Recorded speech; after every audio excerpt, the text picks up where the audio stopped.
There's no feeling more intense than starting over.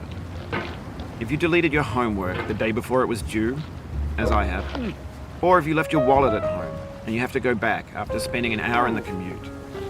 If you won some money at the casino and then put all your winnings on red but it came up black. If you got your best shirt dry cleaned before a wedding and then immediately dropped food on it. If you won an argument with a friend and then later discovered that they just returned to their original view. Starting over is harder than starting up. If you're not ready for that, like if you've already had a bad day, then what you're about to go through might be too much.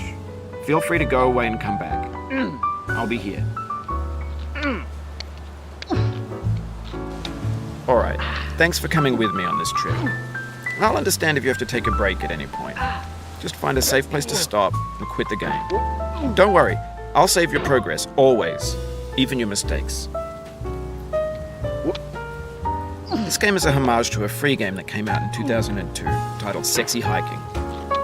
The author of that game was Jazuo, a mysterious Czech designer who was known at the time as the father of B games.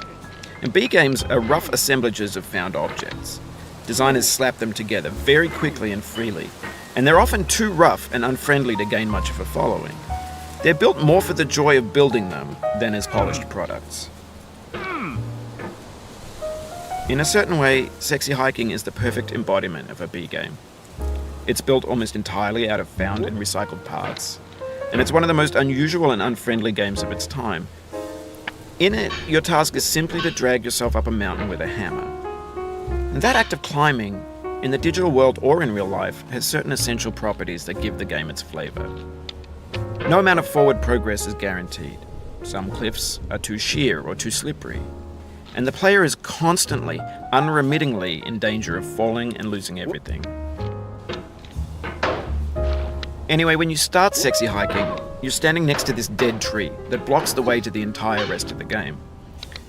It might take you an hour to get over that tree, and a lot of people never got past it.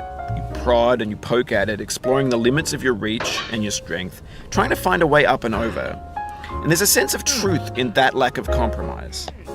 Most obstacles in video game worlds are fake. You can be completely confident in your ability to get through them once you have the correct method or the correct equipment or just by spending enough time. In that sense, every pixelated obstacle in Sexy Hiking is real. The obstacles in Sexy Hiking are unyielding, and that makes the game uniquely frustrating. But I'm not sure Jazuo intended to make a frustrating game. The frustration is just essential to the act of climbing, and it's authentic to the process of building a game about climbing. A funny thing happened to me as I was building this mountain. I'd have an idea for a new obstacle, and I'd build it, test it, and it would usually turn out to be unreasonably hard. But I couldn't bring myself to make it easier. It already felt like my inability to get past the new obstacle was my fault as a player rather than as a builder.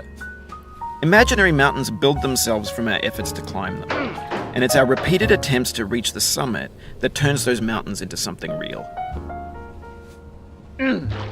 When you're building a video game world, you're building with ideas, and that can be like working with quickset cement.